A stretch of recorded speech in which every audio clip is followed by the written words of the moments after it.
নমস্কার বন্ধুরা, সিরিয়ালের সাত কাহান চ্যানেলে আপনাদের স্বাগত জানাই। বন্ধুরা, এতদিন যে সিরিয়ালটার কথা বলছিলাম, ঋষি কৌশিকের ওই যে জি বাংলা সিনেমা SIT বেঙ্গল, ওই সিরিয়ালটা এসে গেছে। কালকে এপিসোডটা আমার দেখা হয়নি, আজ আমি দেখলাম।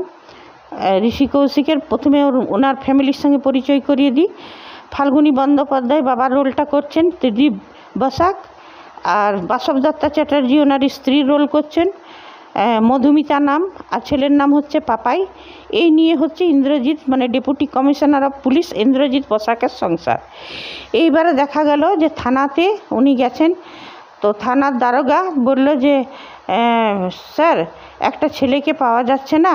ওনার মা বলছিল যে ওর ডায়রিয়ার মতো হয়েছিল, তো হসপিটালে ভর্তি করা হয়েছিল। তারপরে ওই ছেলেটার ওর মা হসপিটালে গেছিলো, কিন্তু ছেলেটাকে পাওয়া যায়নি। তো বললো কোথায় ওর মা? তো ওর মা এলো, তো বললো যে আপনার ছেলের কি হয়েছিল? তো বললে এমনি ব্যাপার, হসপিটালে ভর্তি ছিল, আমার ছেলের পেটের অসুখ হয়েছিল, কিন্তু আর পাওয়া যাচ্ছে না আমার ছেলেকে। তো যে মহিলা এসেছেন, তার আসল নাম হচ্ছে জ্যোৎস্না মজুমদার। আপনারা অনেক সিরিয়ালে ওনাকে দেখেছেন। তো বললো আপনার ছেলের নাম কি? তো বললো বিশ্বনাথ।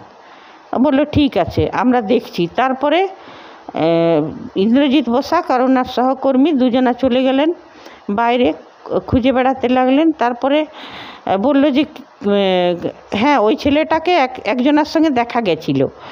তো বললো ঠিক আছে, যার সঙ্গে দেখা গেছিল তো তার মানে ড্রয়িং আর্টিস্টকে ডাকিয়ে বললো তার বর্ণনাটা দিন, ও ড্রয়িংটা বানিয়ে দেবে, ও বলতে পারবে ছেলেটা কোথায়। বললো ঠিক আছে।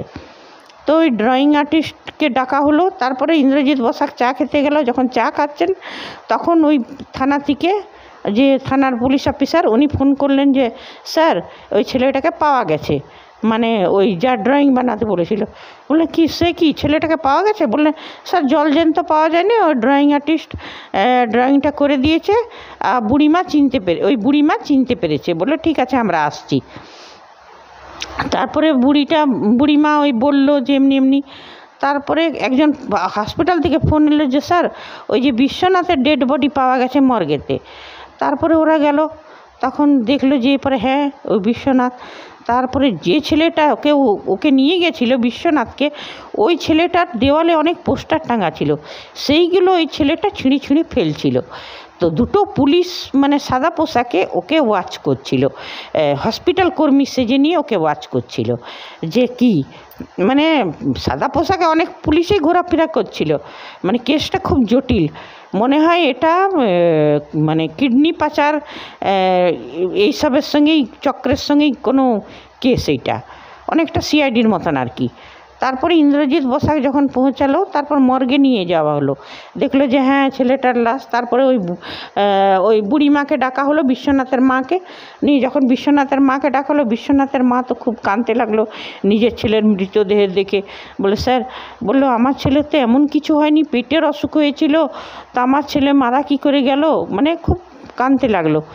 তারপরে হসপিটাল থেকে আরেকজন ফোন করলো যে স্যার, যে বিশুকে ডেকে নিয়ে গেছিলো ওই লোকটা কিন্তু হসপিটালেই ঘোরাঘুরি করছে আর পোস্টারগুলো ছেড়েছে। তখন ইন্দ্রজিৎ বসাক আর তার সহকর্মী ওরাও গেল। এদিকে বুঝে গেছে যে সাদা মানে পোশাকে যে আছে ওই ছেলেটা, বুঝে গেছে যে সাদা পোশাকে যারা আছে তারা হচ্ছে পুলিশের লোক। তখন মানে হসপিটাল কর্মী যে আছে আমার মানে ওর পেছন ধরেছে, পেছা করছে। তখন ওই ছেলেটার কাছে একটা ফোন আসে, মহিলার আওয়াজ। আমাদের মনে হচ্ছে দর্শকরা এখন এটাই ভাবছে যে এই যে কিডনি পাচার কেন্দ্র কুচক্রী যে আছে, এই চক্রান্তের আসল মূল হচ্ছে একটি মহিলা। কেন কি ওই ছেলেটার কাছে মহিলারই ফোন আসে যে তুমি তাড়াতাড়ি ওইখান থেকে বেরিয়ে আসো, পুলিশ ওইখানে পৌঁছাচ্ছে, তুমি এখান থেকে বেরিয়ে আসো। আর এই যে থানার যে পুলিশ অফিসার, আমার মনে হয় ও কুচক্রের সঙ্গে মিলে আছে। এইখানে আনন্দ বাগচিকে দেখা যাচ্ছে। আনন্দ বাগচি একজনের সঙ্গে কথা বলছে। ও আমার মনে হচ্ছে ওই কুচক্রে মানে কিডনি পাচার কেন্দ্র চাই কিছুর একটা ও লিডার। আনন্দ বাগচি ওর সাথে কথা বলছে। ও সেরকমভাবে জুড়ে আছে কি না জানি না আনন্দ বাগচি, তবে কিছুটা তো নিশ্চয় জানে।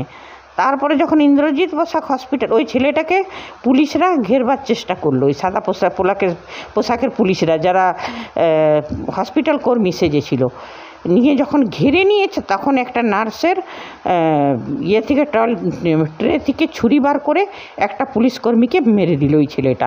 মেরে নিয়ে দৌড়ে পালাতে যাচ্ছিল, তা করতে ইন্দ্রজিৎ বসাক এসে এন্ট্রি দিল আর ছেলেটার উপর সিধা বন্দুক তান করলো। যখন বন্দুক ত্যাগ করে ছেলেটার উপরে, তখন ওই ছেলেটার দিকে একটা গুলি আসে আর সঙ্গে সঙ্গে ছেলেটা লুটিয়ে পড়ে যায়। মানে এটা জানা গেল না যে ছেলেটাকে কে মারলো, কারা মারলো আর কিসের জন্যে মারলো। ইন্দ্রজিৎ বসাক এতটাই অ্যাকশনে খতম দেখালো। এবারে কাল দেখা যাবে যে কি হয়েছে, ছেলেটাকে কে মারলো, ধরা পড়ে কিনা দুষ্কৃতীরা, সেটাই দেখব কালকে।